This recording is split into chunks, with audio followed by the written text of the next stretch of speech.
Good, y'all. So we are here with another one. It is 35 degrees right now in Brooklyn, New York, y'all, and it's January 14th. Yeah. So we here with the Ford Explorer, and we're gonna change the thermostat housing. All right. I experienced a lack of heat recently, so I decided to change the thermostat itself.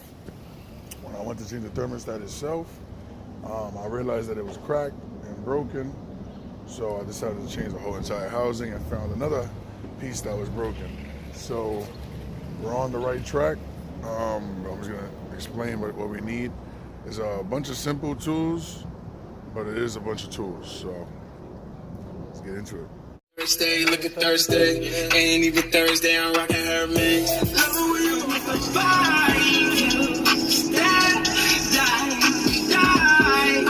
So it's like 8:30 in the morning right now, though, honestly, and here we go. I just took off the hose, the main hose that goes right here. And this is the thermostat housing on this 2003 Ford Explorer. This was the old one, and like I said, when I realized there was a bunch of dirt in there, this cracked on the bottom, and then this cracked on the top. So I already knew that this one was bad. So I replaced it with a used one that I already had, and that one was also bad. I got no heat after I changed that one. So here we go, brand new from AutoZone with a bullshit 1-year warranty. This is what we got. We got the brand new one. All right. Only thing with this, I'm not sure why the cap is different, but I think that doesn't matter. You just put the temperature sensor on the other side, and that's it. But yeah, temperature sensor is right here. It does not come with this housing. And this housing is about $75 for this piece of plastic. And Ford really got you with this one, or with us, with this one, because they know this whole plastic housing is gonna break off or burn, and it's an easy replacement just to replace it. So I think this is where they're making most of their money, especially on pieces like this. So anyways, this is it installed. And yeah, you have to push this down, this clamp, take the top clamp, pull this one up, and you have to remove the alternator. So before you remove the alternator, well, not remove the alternator, sorry, just the wire. You have to disconnect the battery, then remove the wires, the top 2 wires, so you can move the whole wire over, and then you'll be able to unscrew. These are number 8s. There's 3 number 8 bolts here, so I'll show you in a second. And it's very hot right now, honestly, and the car's been off for a while, but it's still hot, smoking still. So this is where we're at right now. So now what I'm gonna do is, this is the tools. I'm just gonna work on getting these off in the battery first, and then pulling out the rest of the stuff. I'm gonna take off this temperature sensor and put it on this one, just to make it easier for me, so when I get that one off, I don't have to do anything with it, and just save both of them for whatever parts later. So that's where we're at, man. Yeah, you know, lovely New York City. I always hear fire trucks, always something happening. Hopefully everybody's safe. But yeah, so before, I guess my leak was coming from these parts right here. This time my leak is coming from this seal on the bottom. I know for sure, I can see the leak. So this is what we're gonna do. We're gonna replace it with a brand new one, and hopefully no leaks happen. But that makes sense. If the plastic is broken, it's not gonna clip in right. So yeah, let's get it done. So took off plug. It has to come off because thermostat housing won't really get through there. this one I know is, clamp, sorry. Take this one off and then we just unplug that one for now. Leave it to the side. Come back to it later. I'm pretty much almost there. Once I remove this, I will then unscrew 1, 2, and 3, like I said, which is number 8s. And then I go from there. But then for the temperature sensor, the 3/4 socket, right? Pretty much you're gonna put it right over, all the way in, and then just ratchet that out. I guess it's easier to do it when it's in there, you know. But it's a quick turn, it's not gonna be that hard. Probably do it with my hands, but you know. Oh look, and I did. Wow, right with my hands, perfect. So I'm gonna clean this off. It's probably best to do a new one, but it's not burning the tip, so I think we can still use this one. But yeah, simple. I didn't even have to use the ratchet. That's crazy. And this one is pretty much garbage at this point. Yeah, there's nothing I could use in this one anymore. So I guess we would just throw this one out.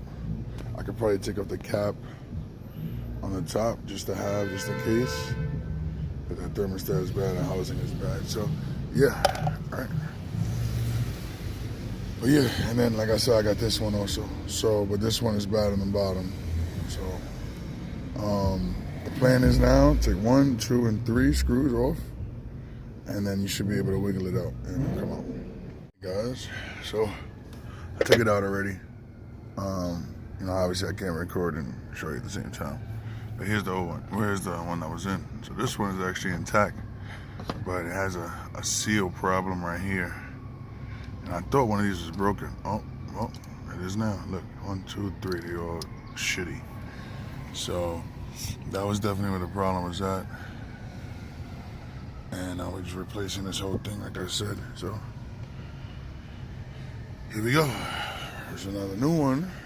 And it's funny because I'm looking in and this temperature sensor looks way better than this one. I don't know. I guess I should go with the cleaner one, but look at the outside of this one. This one looks toasted, I don't know, rusted, but the inside looks pretty good.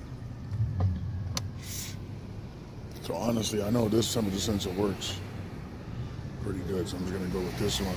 And worst case scenario later, if I gotta change it, I'll change that one. It's easy. Change it on top.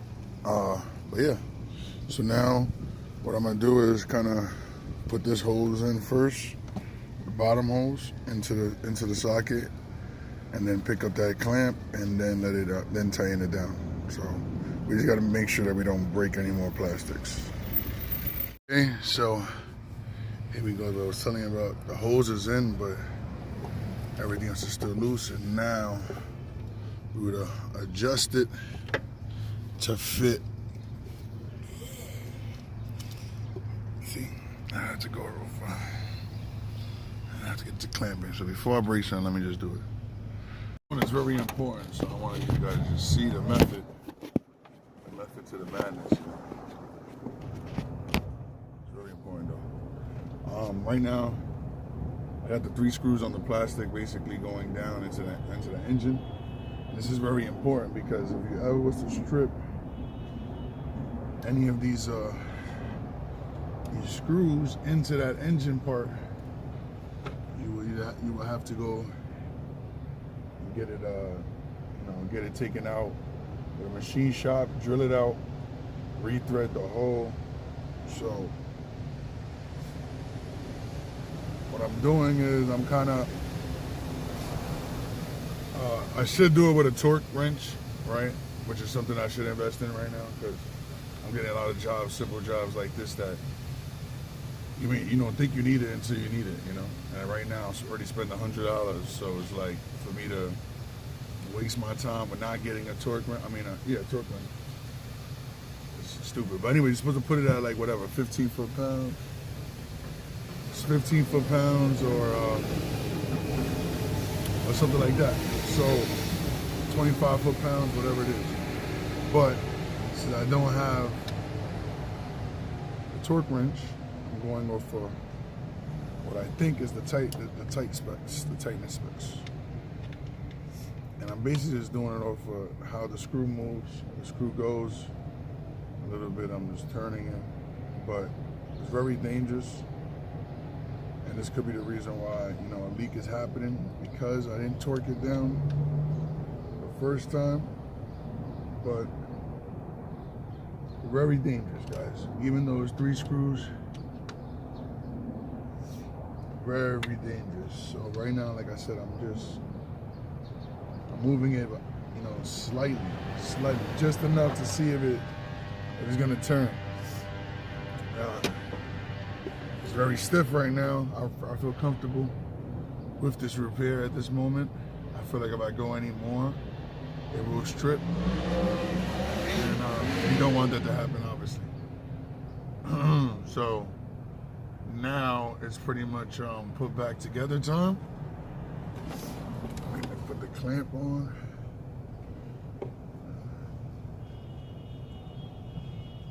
And then the bad thing about jobs like this also is that sometimes, sometimes you end up messing up the hoses as you bend them. It's a headache, guys, a real headache. So I'm hoping that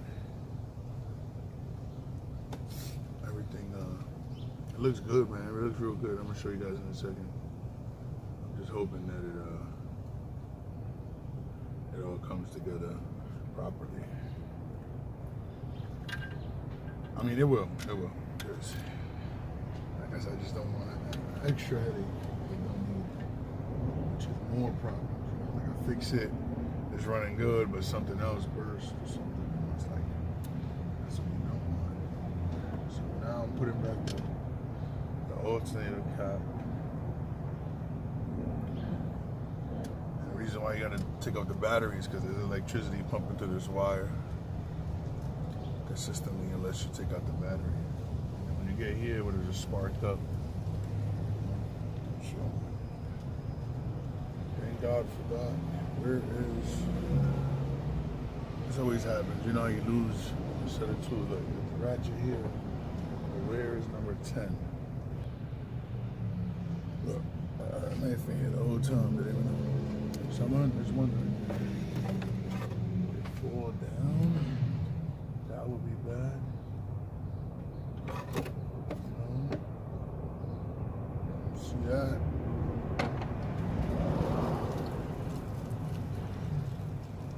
I definitely have it, guys, because there's no way I took it out. Put it in there. Yo. Oh, see?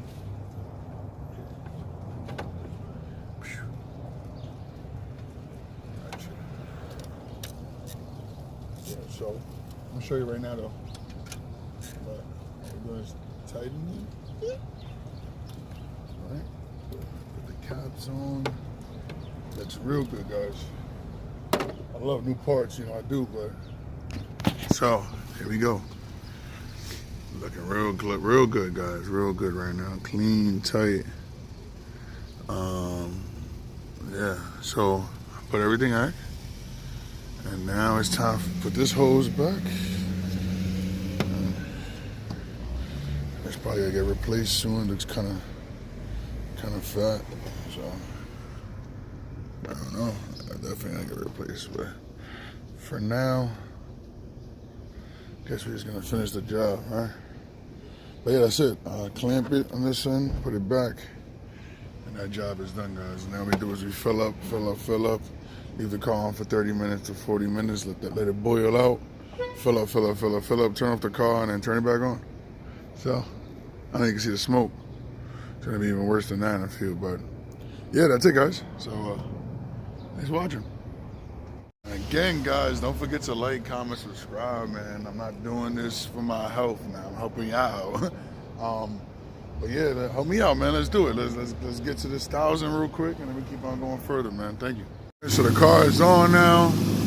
I'm putting water, guys.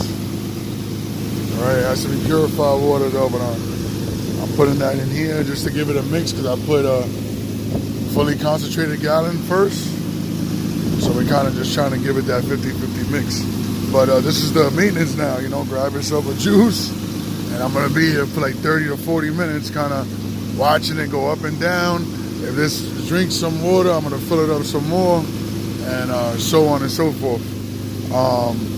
The rest of this should probably go in here, and then it should be good. And then from here on out, I would just fill it up with coolant, 50-50,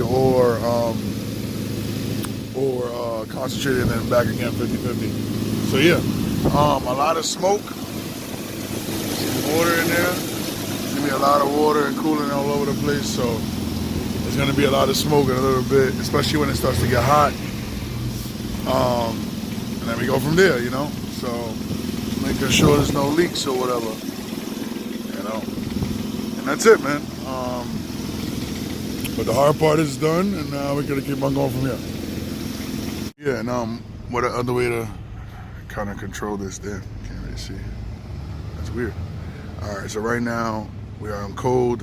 We're gonna get to the middle level, and then we're gonna put the heat on and kind of keep it there. Once that thermostat opens up, is when we would fill it up with more fluid. So you won't notice anything until that thermostat opens up.